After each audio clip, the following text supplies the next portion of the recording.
यशोमती मैया के नंद लाला।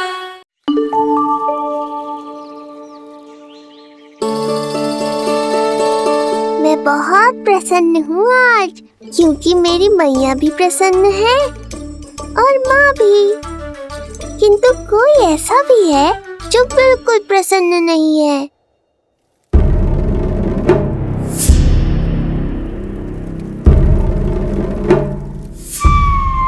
किसने की तुम सबकी ये अवस्था? किसकी मृत्यु ने पुकारा है उसे? उत्तर दो। हम नहीं जानते महाराज, वहां कोई था ही नहीं, किंतु कोई तो था महाराज। विष्णु था वो, छलिया विष्णु। कहां छुपा हो सकता है वो? विष्णु कहाँ छिपा है ये तो मैं भी नहीं जानता महाराज, किंतु जब से आकाशवाणी के विषय में आपने बताया है, मुझे एक शंका है जो लगातार मेरे हृदय को कचोट रही है। आकाशवाणी के अनुसार विष्णु का अवतार देवकी के गर्भ से 8वें पुत्र के रूप में जन्म लेने वाला था, अर्थात उसका जन्म उस बंदी गृह में ही हुआ होगा। तो फिर वो वहां से भागा कैसे? और उसे तो पुत्र होने वाला था महाराज। फिर वो कन्या, वो किसकी पुत्री थी? कहीं ऐसा तो नहीं कि उस बंदी गृह में कुछ ऐसा हुआ हो जो आपकी जानकारी के बाहर हो महाराज? और यदि कुछ ऐसा हुआ है तो क्या वसुदेव और देवकी के जानकारी के बिना ऐसा हो सकता था? मुझे तो लगता है महाराज कि आपकी बहन और आपके बहनोई दोनों ही आपके शत्रु विष्णु के साथ मिले हुए हैं। मेरी बहन और मेरा बहनोई, उनमें इतना साहस नहीं। उन कायरों ने तो मेरे भय से अपनी सभी नवजात शिशुओं को एक एक कर मुझे सौंप दिया था। वो मेरे विरुद्ध नहीं जा सकते।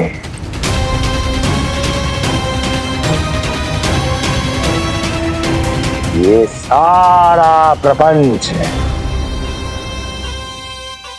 उस विष्णु का रचा हुआ है। हमें उसे ढूंढना ही होगा। सैनिकों को गांव-गांव भेजकर हमें अपना समय व्यर्थ नहीं करना चाहिए महाराज। हमें तो केवल अपनी खोज को केंद्रित करना होगा, अपनी रणनीति को बदलना होगा हमें महाराज। क्या सुझाव है तुम्हारा नरकासुर? स्त्री पुरुष युवा वृद्ध, इन सभी के प्राण लेने आवश्यक नहीं है महाराज। मैं तो कहता हूं हमें केवल उन शिशुओं को मृत्यु के घाट उतारना चाहिए जिनकी आयु 10 दिन से कम है।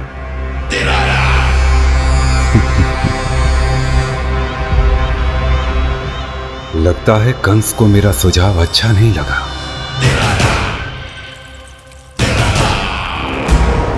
क्रोध काम लोभ मद मोह मत्सर, क्रोध काम लोभ मद मोह मत्सर, क्रोध काम लोभ मद मोह मत्सर, क्रोध काम लोभ मद मोह मत्सर, क्रोध काम लोभ मद मोह मत्सर।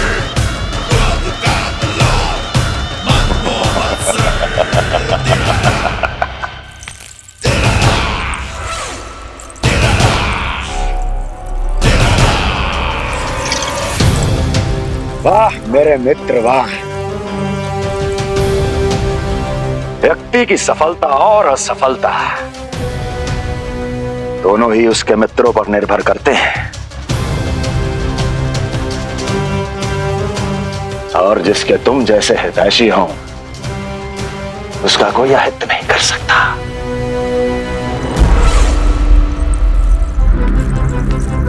सर्वोत्तम सुझाव है ये। यदि हमें उस विष्णु को रोकना है तो 10 दिन से कम आयु के सभी बालकों के प्राणों को हरना होगा। अब बस हमें यह सोचना है कि इस कार्य को करने के लिए हम में से सबसे अधिक उपयुक्त कौन होगा? होगा नहीं महाराज, होगी। इस कार्य के लिए हमें एक स्त्री चाहिए, एक ऐसी स्त्री जो शिशुओं को अपना भोजन बनाने के लिए विशेष रुचि रखती हो।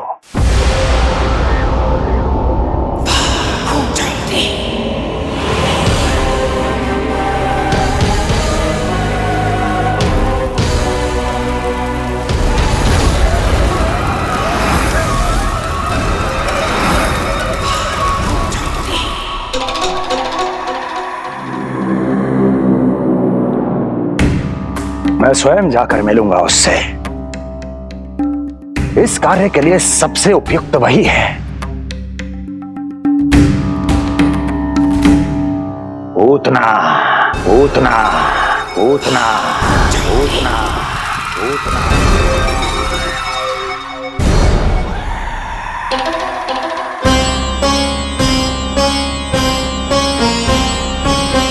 पूतना, पूतना।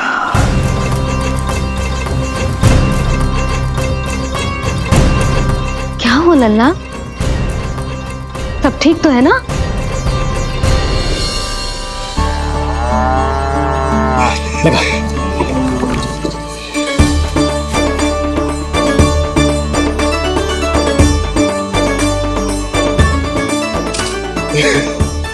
अरे अरे अरे क्या कर रहे हो?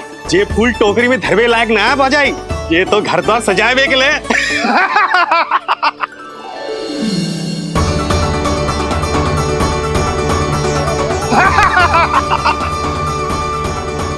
जसोमती मैया के नंदलाला का षष्ठी पूजन जो है आज।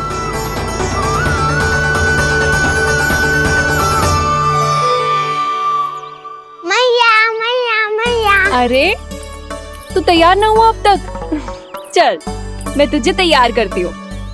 सीधा खड़ा रह। नंद महाराज के यहाँ षष्ठी पूजन के लिए जाना है कि ना? हम नंद बाबा के घर का हाथी पे जाएंगे ना।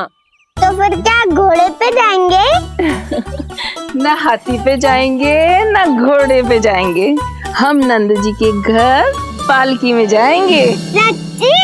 हाँ, हाथी घोड़ा पालकी जय नंद गोपाल की। हाथी घोड़ा पालकी जय नंद गोपाल की। हाथी घोड़ा पालकी जय कन्हैया लाल की। हाथी घोड़ा पालकी जय नंद गोपाल की। हाथी घोड़ा पालकी जय कन्हैया लाल की।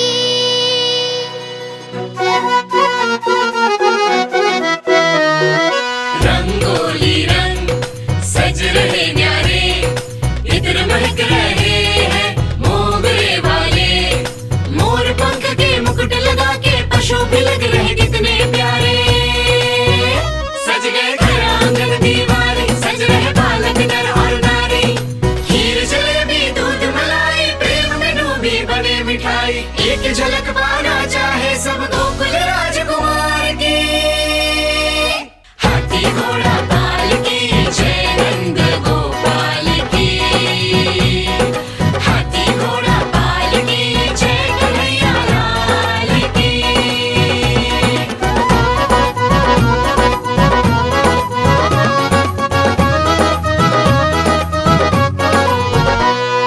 शोभित नीलमणि के तन पे,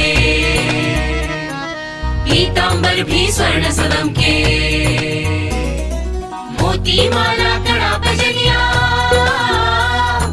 होकर मगन खुशी में खनके। आनंद उत्सव मन को भाए, कान्हा मन मन मुस्काए। यशोमती अपने लल्ला को मंत्रमुग्ध देखी ही जाए। बारंबार वो दृष्टि उतारे अपने नटखट बाल की। हाथी घोड़ा पालकी जय नंद गोपाल की। हाथी घोड़ा पालकी जय कन्हैया लाल की।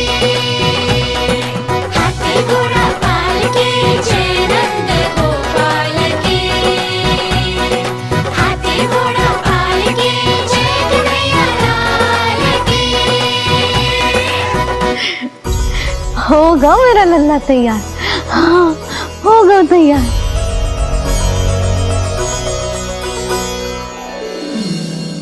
आज नए वस्त्रों में कितना मनोहर लग रहा होगा वो।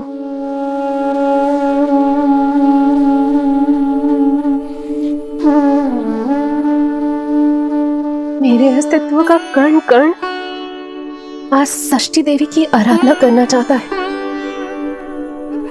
किंतु यदि मैंने ऐसा किया तो भैया को संदेह हो जाएगा।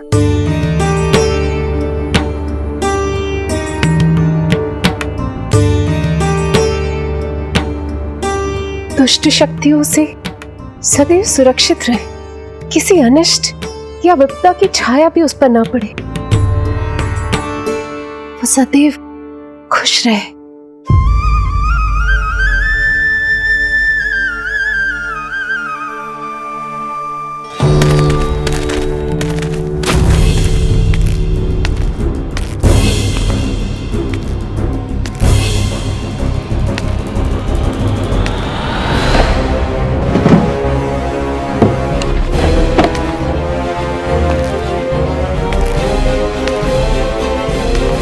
हमें लगा महाराज कंस हैं, किंतु ये तो उनकी छाया है दुर्जन।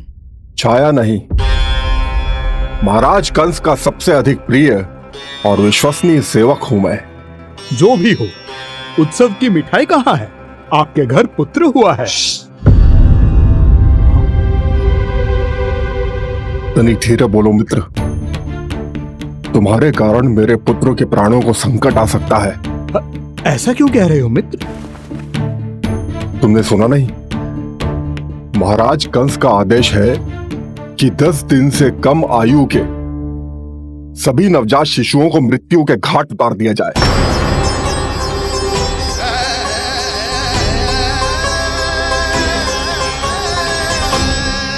षष्ठी मैया की जय। षष्ठी मैया की जय।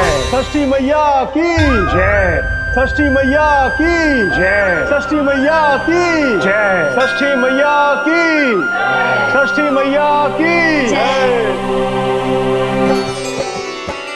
है निष्ठा भक्ति करते समर्पित, देखो नंद यशोमती, देव भी दर्शन करने आए। ये महिमा है उसकी, संतान के हित के हेतु होती पूजा है जिसकी। पालन पोषण रक्षा करती है वो मां षष्ठी।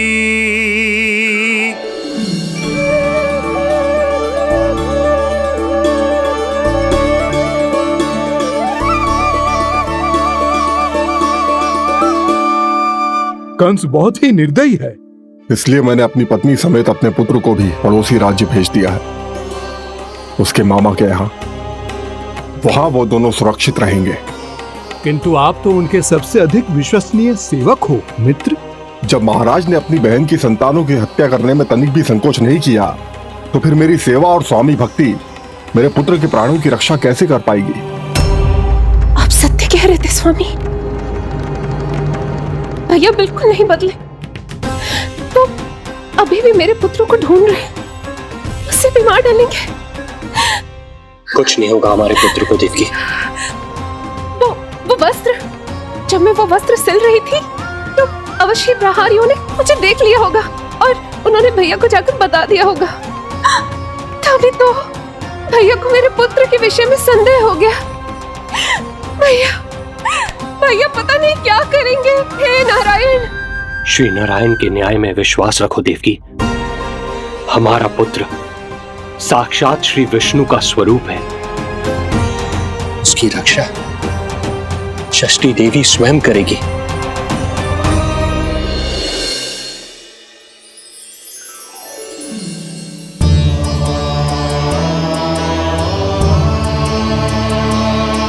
आ गए मधुमंगल।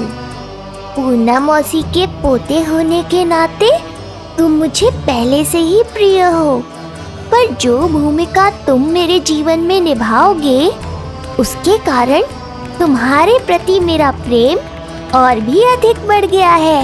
आओ मित्र, तुम्हारा सखा तुम्हारा स्वागत करता है।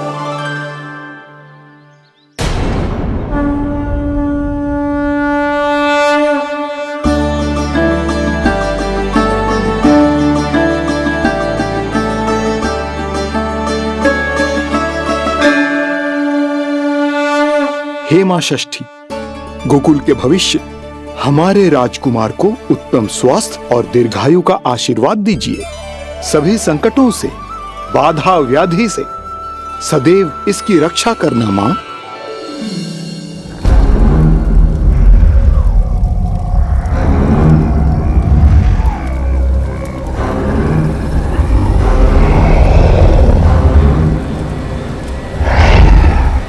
महाराज, मेरे होते हुए आपको कोई सफलता और असफलता के बीच केवल कर्म का अंतर होता है दुर्जन। मेरा शत्रु असफल हो, इसके लिए आवश्यक है कि ये कार्य मैं स्वयं करूं।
उतना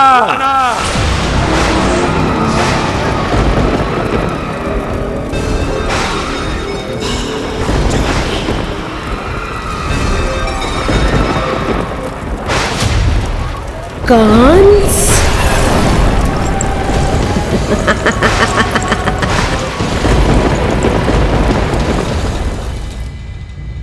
पूजन संपन्न होगा।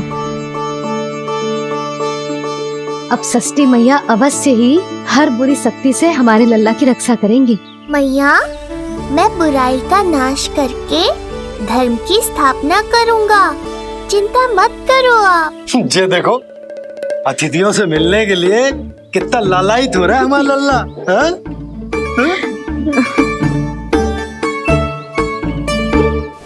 दसों दिशाओं में जिसके नाम का डंका बजता है, वो महान मथुराधिपति आज मेरे साधारण से आवास पर। अवश्य ही कोई विशेष कारण होगा। कारण है वो कार्य जो तुम्हें मेरे लिए करना है।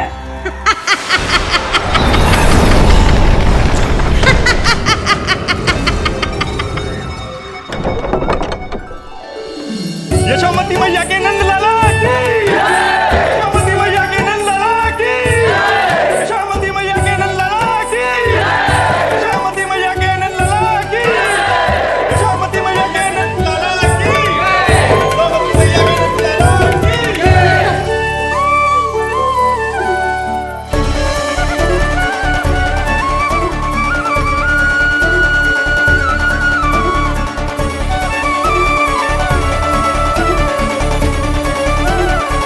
अरे, आप सबको यहाँ देखकर मेरी प्रसन्नता तो और बढ़ गई।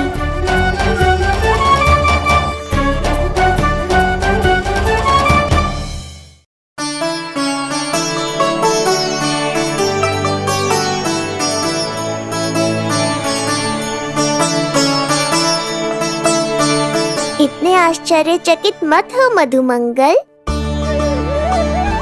तुम विशेष हो, क्योंकि जितने धर्मपरायण तुम हो उतना कोई नहीं। तभी तो तुम देवताओं के दर्शन भी कर सकते हो। पर तुम्हारी दादी कहाँ है मधु? मेरा उनसे मिलने का बहुत मन है।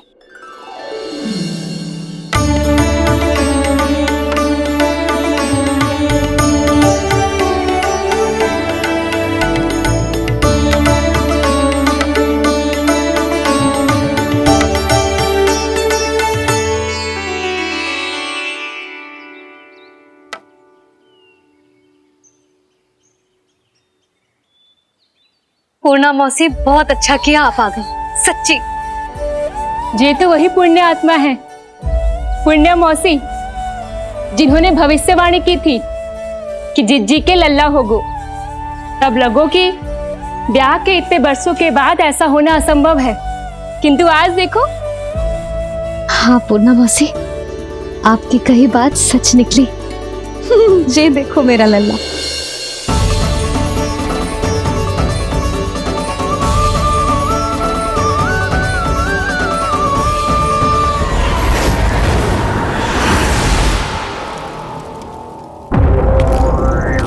तुम्हें मेरा आदेश मानना होगा।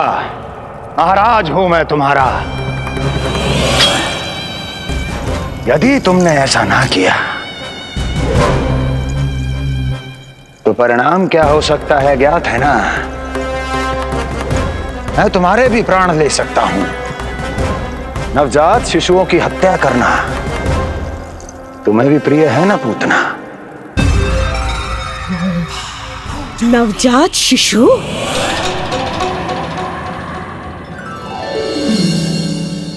आंखें बूढ़ी हो गई है यशोदा। दुख तो इस बात का है कि जी भर के तेरे लल्ला को देख ना पा रही है। जानत है गांव में सभी क्या कहते हैं? यशोदा का लल्ला बहुत प्यारा है। हाँ, वो तो मैं हूँ, किंतु तुम कैसी हो पूर्णा?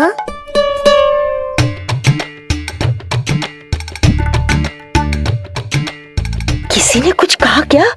ना ना, अवश्य ही मुझे भ्रम हुआ है। चौंक क्यों गई? हमारा नाता तो जन जन का है पूर्णा।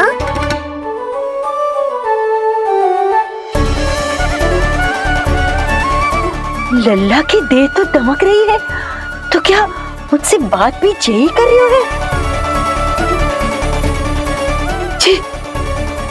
जी मुझसे बात कर रही हो? अरे क्या कर रही हो? सबको मत बताओ पूर्णा, ये केवल हम दोनों का रहस्य है, मेरा और तुम्हारा।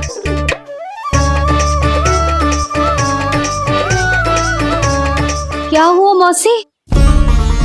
कहना क्या चाहती हो आप? जे बात कर रहे हो आपसे?